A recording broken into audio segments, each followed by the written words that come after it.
അസ്സലാമലൈക്കും dear friends. ഇന്നത്തെ നമ്മുടെ സ്പെഷ്യൽ നിങ്ങൾ ആരും ഇതുവരെയും ട്രൈ ചെയ്ത് നോക്കിയിട്ടില്ലാത്ത ഒരു അടിപൊളി വെറൈറ്റി റെസിപ്പിയാണ്. നമ്മുടെ ഈ വീഡിയോ കണ്ടുകൊണ്ടിരിക്കുന്ന സമയത്ത് നിങ്ങൾക്ക് ഇഷ്ടപ്പെടുകയാണെങ്കിൽ ഒന്ന് ലൈക്ക് ചെയ്തേക്കണേ. അതുപോലെ തന്നെ നമ്മുടെ ഈ ചാനൽ ആദ്യമായിട്ട് കാണുന്നവരും ഇതുവരെയും സബ്സ്ക്രൈബ് ചെയ്യാത്തവരും പ്ലീസ് ഒന്ന് സബ്സ്ക്രൈബ് ചെയ്തേക്കണേ. ഞാനിടുന്ന വീഡിയോസ് ഉടനടി കിട്ടുന്നതിനായി സബ്സ്ക്രൈബ് ബട്ടന്റെ തൊട്ടടുത്ത് കാണുന്ന ബെല്ലൈക്കൺ കൂടി ക്ലിക്ക് ചെയ്തിട്ട് ഓൾ എന്ന ഓപ്ഷൻ എനേബിൾ ചെയ്യാനും മറക്കല്ലേ.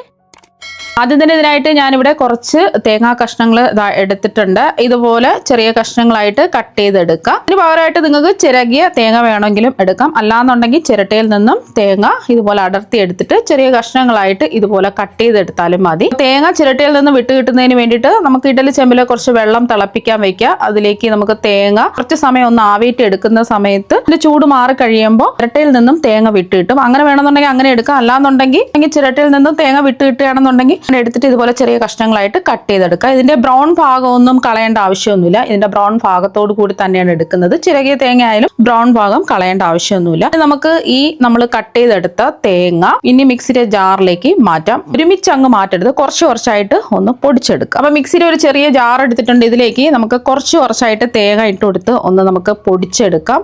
ഒരുമിച്ചിട്ട് നമ്മൾ പൊടിക്കുകയാണെന്നുണ്ടെങ്കിൽ പെട്ടെന്ന് പൊടിഞ്ഞു കിട്ടില്ല. പിന്നെ ഒരു കാര്യം ശ്രദ്ധിക്കാനുള്ളത്, ഇത് പൾസ് മോഡിലിട്ടിട്ട് പൾസ് ചെയ്ത് ഒന്ന് പൊടിച്ചെടുക്കുക. ഒരേ സ്പീഡിലിട്ട് പൊടിക്കാതെ പൾസ് മോഡിലിട്ടിട്ട് ഇതൊന്ന് പൊടിച്ചെടുക്കുക. അപ്പൊ തേങ്ങ ഒന്ന് പൊടിച്ചെടുത്തിട്ടുണ്ട്. ഈ ഒരു രീതിക്ക് പൊടിച്ചിട്ടെടുക്കുക. അപ്പോൾ തേങ്ങയെല്ലാം പൊടിച്ചെടുത്തിട്ടുണ്ട്. പൾസ് മോഡിലിട്ട് ഒരു 5-6 പ്രാവശ്യം ഒന്ന് പൾസ് ചെയ്യുമ്പോൾ നമുക്കിത് പൊടിഞ്ഞ് കിട്ടും. എല്ലാം ഒരേ രീതിയിൽ പൊടിച്ച് എടുത്തിട്ടുണ്ട്. ചിരകിയ തേങ്ങ ആയാലും പൊടിച്ചിട്ട് വേണം എടുക്കാൻ വേണ്ടിയിട്ട്. ഒന്ന് പൾസ് ചെയ്തെടുത്താൽ മതിയാവും. എല്ലാ തേങ്ങയും ഒരേ അളവിൽ കിട്ടുന്നതിന് വേണ്ടിയിട്ട് ജസ്റ്റ് ഒന്ന് പൾസ് ചെയ്തിട്ട് ഒന്ന് പൊടിച്ചെടുത്താൽ മതിയാവും. ഇനി ഇത് തയ്യാറാക്കാൻ വേണ്ടിയിട്ട് ഒരു പാൻ എടുത്തിട്ടുണ്ട്. നമ്മൾ ഏത് പാത്രമാണോ എടുക്കുക അതിൽ നമ്മൾ പൊടിച്ചു വെച്ച തേങ്ങ ഒന്ന് അളന്ന് എടുക്കണം. നമ്മൾ പൊടിച്ചെടുത്ത തേങ്ങ ഒന്ന് അളന്ന് ഈ പാത്രത്തിലേക്ക് അങ്ങ് ഇട്ട് കൊടുക്കാം. ഫ്ലെയിം ഒന്നും ഓണാക്കിയിട്ടില്ല.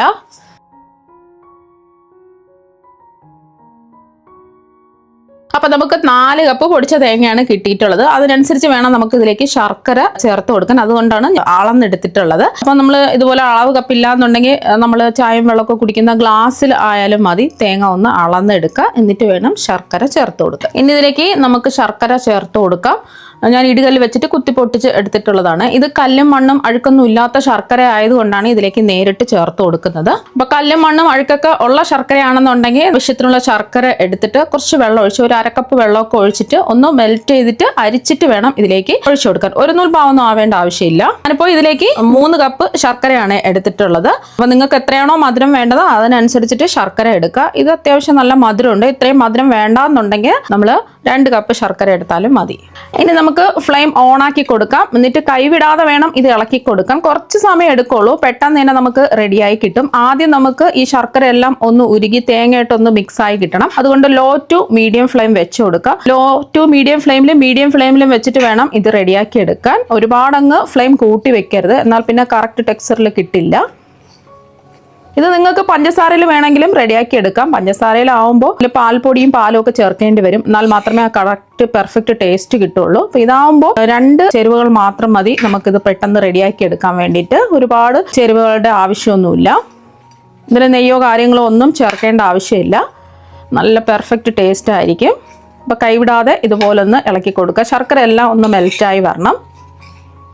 ഇതിൽ ഒട്ടും തന്നെ വെള്ളം ഒഴിക്കേണ്ട ആവശ്യമൊന്നുമില്ല. ശർക്കരയിൽ നിന്നും അതുപോലെ തന്നെ തേങ്ങയിൽ നിന്നുള്ള വെള്ളത്തിന്റെ ആ നനവിൽ തന്നെയാണ് ഇത് നമ്മൾ റെഡിയാക്കി എടുക്കുന്നത്. അതുപോലെ തന്നെ നമ്മൾ ഒട്ടും നെയ്യൊന്നും ചേർക്കുന്നില്ല. പിന്നെ നിങ്ങൾക്ക് നെയ്യിന്റെ ടേസ്റ്റ് ഒക്കെ ഇഷ്ടമാണെന്നുണ്ടെങ്കിൽ 1-2 ടീസ്പൂൺ നെയ്യൊക്കെ ചേർക്കാം. ഞാനിപ്പോൾ നെയ്യൊന്നും ചേർക്കുന്നില്ല. കല്ലും മണ്ണും ഇല്ലാത്ത ശർക്കരയാണെന്ന് ഉറപ്പുണ്ടെങ്കിൽ മാത്രം ഇതിലേക്ക് അങ്ങ് ചേർത്ത് കൊടുക്കുക. അല്ലാന്നുണ്ടെങ്കിൽ ഉരുക്കി ഇതിലേക്ക് ഒഴിച്ചു കൊടുത്താൽ മതി. ഉരുക്കിയിട്ട് അരിച്ചിട്ട് വേണം ഒഴിക്കാൻ. ശർക്കരയും തേങ്ങയും ഒന്ന് മെൽറ്റായി വന്നിട്ടുണ്ട്. ഫ്ലെയിം കൂട്ടി വെക്കരുത്. കുറച്ചിട്ടിട്ട് തന്നെ ഇതുപോലെ ഇളക്കി കൊടുത്തുകൊണ്ടേ ഇരിക്കുക. ഇപ്പോൾ കണ്ടില്ലേ, ശർക്കര എല്ലാം നല്ലോണം മെൽറ്റായി കുറച്ചൊന്ന് ലൂസായി വന്നിട്ടുണ്ട്. കൂട്ടി വെക്കരുത്. ഫ്ലെയിം കുറച്ചിട്ടിട്ട് തന്നെ ഇതുപോലെ ഒന്ന് ഇളക്കി കൊടുക്കുക. ലോ ടു മീഡിയം ഫ്ലെയിമിലോ അല്ലെങ്കിൽ ലോ ഫ്ലെയിമിലോ വെച്ചിട്ട് വേണം ഇതൊന്ന് ഇളക്കി റെഡിയാക്കി എടുക്കാം.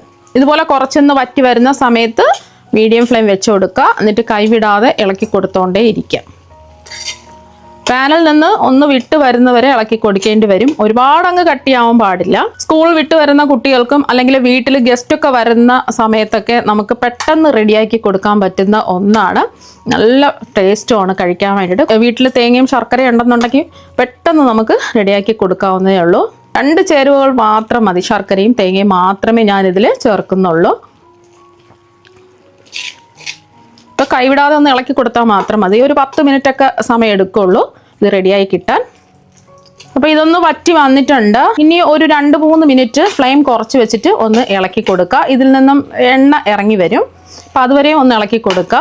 ഫ്ലെയിം കൂട്ടിയിടേ ചെയ്യരുത്. അപ്പം നമ്മൾ ഇതുപോലെ ഇളക്കി കൊടുക്കും തോറും ഇതുപോലെ എണ്ണ ഇറങ്ങി വരും. ഇതാണ് ഇതിൻ്റെ പരുവം എന്ന് പറയുന്നത്. അപ്പോൾ ഇത് ഇപ്പോൾ റെഡിയാകുമെന്ന് അറിയാൻ വേണ്ടിയിട്ട് സ്പൂണിൽ കുറച്ച് എടുത്ത് നമുക്ക് ചൂട് മാറാൻ വേണ്ടിയിട്ട് മാറ്റി വയ്ക്കാം. ഇതിൽ പ്രത്യേകിച്ച് ഏലക്കാപ്പൊടിയൊന്നും ചേർക്കേണ്ട ആവശ്യമൊന്നുമില്ല. ഒരു സ്പൂണിൽ കുറച്ചെടുത്തിട്ട് ഇതിൻ്റെ ചൂട് മാറിയിട്ട് ഒന്ന് ഉരുട്ടി നോക്കാം, കറക്റ്റ് പരുവത്തിനായോ എന്ന് അറിയാൻ വേണ്ടിയിട്ടാണ്. അതുവരെയും പിന്നെയും ഇളക്കി കൊടുത്തോണ്ടേ ഇരിക്കാം. ഫ്ലെയിം കുറച്ചിട്ടിട്ട് വേണം ഇളക്കി കൊടുക്കാൻ. ഇതിൽ പിന്നെ എന്തെങ്കിലും നട്ട്സോ എന്തെങ്കിലുമൊക്കെ ചേർക്കണമെന്നുണ്ടെങ്കിൽ ഈ ഒരു സമയം ചേർത്ത് കൊടുക്കാം. ഏലക്കാപ്പൊടിയോ അങ്ങനെ ഒന്നും ചേർക്കുന്നില്ല. പെട്ടെന്ന് സിമ്പിളായിട്ട് റെഡിയാക്കി എടുക്കാൻ പറ്റും. അപ്പോൾ സ്പൂണിൽ നമ്മൾ കുറച്ചെടുത്ത് മാറ്റി വെച്ചില്ല, അതിൻ്റെ ചൂട് മാറിയിട്ടുണ്ട്. ഇതുപോലെ എടുത്തിട്ട് നമുക്ക് ഇതുപോലെ ഒന്ന് ഉരുട്ടി നോക്കാം, ഉരുട്ടി എടുക്കാൻ പറ്റുന്നുണ്ട്. അപ്പോൾ ഇതാണ് ഇതിൻ്റെ പരുവം എന്ന് പറയുന്നത്. ഇനി നമുക്ക് പെട്ടെന്ന് തന്നെ ഫ്ലെയിം ഓഫ് ആക്കാം. ഇനി ഫ്ലെയിം ഓഫാക്കിയതിന് ശേഷം വീണ്ടും നമുക്ക് ചൂട് മാറുന്ന വരെ ഒന്ന് ഇതുപോലെ ഒന്ന് ഇളക്കി കൊടുക്കാം. ഒരുപാട് സമയത്ത് കട്ടിയാവരുത്, ഇതുപോലെ അയഞ്ഞ പരുവാണ് നമുക്ക് വേണ്ടത്. അപ്പോൾ ഒരുപാട് കട്ടിയാവണമെന്നുണ്ടെങ്കിൽ കല്ല് പോലെ ആയിപ്പോവും. ഇതുപോലെ അയഞ്ഞ പരുവം ആവുന്ന സമയത്ത് ഇതാ ഇതുപോലെ പാനിൽ നിന്ന് ഇതുപോലെ വിട്ട് വരുന്ന സമയമാകുമ്പോൾ ഇതിൽ നിന്ന് എണ്ണയൊക്കെ ഇറങ്ങി വരുമല്ലോ, ആ ഒരു സമയമാകുമ്പോൾ ഫ്ലെയിം ഓഫാക്കി കൊടുക്കുക. ഇത് സ്പൂണിൽ വെച്ചിട്ട് ഇതുപോലെ ഒന്ന് നോക്കുക. അപ്പോൾ നമുക്ക് കറക്റ്റ് പരുവം അറിയാൻ പറ്റും. ഇതിൽ നിന്നും എണ്ണ ഇറങ്ങി വരുന്നതുകൊണ്ട് പ്രത്യേകിച്ച് നെയ്യൊന്നും ചേർക്കേണ്ട ആവശ്യമൊന്നുമില്ല. ഇതുപോലെ ഇളക്കി കൊടുത്തോണ്ടേ ഇരിക്കുക. കയ്യിൽ പിടിക്കാവുന്ന ചൂട് ആവുന്നത് വരെയും ഇതൊന്ന് ഇളക്കി കൊടുക്കുക. ഇപ്പം ഇതിൻ്റെ ചൂടൊക്കെ ഒന്ന് മാറിയിട്ടുണ്ട്. അപ്പോൾ ചൂട് മാറിക്കഴിഞ്ഞപ്പോൾ കുറച്ചും കൂടെ ഒന്ന് കട്ടിയായിട്ടുണ്ട്. ചെറിയൊരു ചൂടോട് കൂടി തന്നെ ഇതൊന്ന് ഉരുട്ടിയെടുക്കുക. അപ്പം നമ്മൾ ഒരുപാട് ചൂട് മാറാൻ നിൽക്കരുത്, ചെറിയൊരു ചൂടിൽ തന്നെ ഇതൊന്ന് ഉരുട്ടിയെടുക്കുക. അപ്പോൾ ഇതിൽ നമുക്ക് കയ്യിൽ നെയ്യ് തടവേണ്ട ആവശ്യമൊന്നുമില്ല. ഇതാ കണ്ടില്ലേ, സിമ്പിളായിട്ട് നമുക്ക് കയ്യിലൊന്നും ഒട്ടി പിടിക്കാതെ എത്രയാണോ വലിപ്പം വേണ്ടത് അതിനനുസരിച്ചിട്ട് മിക്സ് എടുത്ത് ഉരുട്ടിയെടുക്കുക. പെട്ടെന്ന് സിമ്പിളായിട്ട് ആ ചെറിയൊരു ചൂടോട് കൂടി തന്നെ ഉരുട്ടിയെടുക്കുക. ചൂട് മാറുകയാണെന്നുണ്ടെങ്കിൽ നല്ലോണം ഉരുട്ടിയെടുക്കാൻ പറ്റില്ല. നല്ല ചൂടുള്ളപ്പോൾ ഉരുട്ടിയെടുക്കരുത്, എന്നാൽ പിന്നെ കൈ പൊള്ളും. ബാക്കിയെല്ലാം ഇതുപോലെ തന്നെ നമുക്ക് ഉരുട്ടിയെടുക്കാം. അപ്പോൾ അതെല്ലാം ഉരുട്ടിയെടുത്തിട്ടുണ്ട്. കാണാൻ ഒരു ഭംഗിക്ക് വേണ്ടിയിട്ട് കുറച്ച് തേങ്ങാക്കൊത്ത് അവിടെ ഇവിടെ ആയിട്ട് വെച്ച് കൊടുത്തിട്ടുണ്ട്. ഇത് നമുക്ക് എത്ര ദിവസം വേണമെങ്കിലും സ്റ്റോർ ചെയ്ത് വെക്കാൻ പറ്റും. നല്ല അടിപൊളി ടേസ്റ്റുമാണ് കഴിക്കാൻ വേണ്ടിയിട്ട്.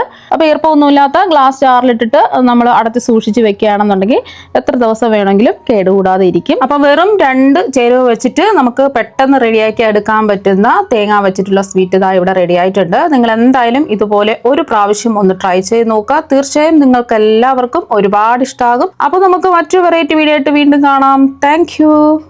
അപ്പോൾ നമുക്ക് മറ്റു വെറൈറ്റി വീഡിയോ വീണ്ടും കാണാം.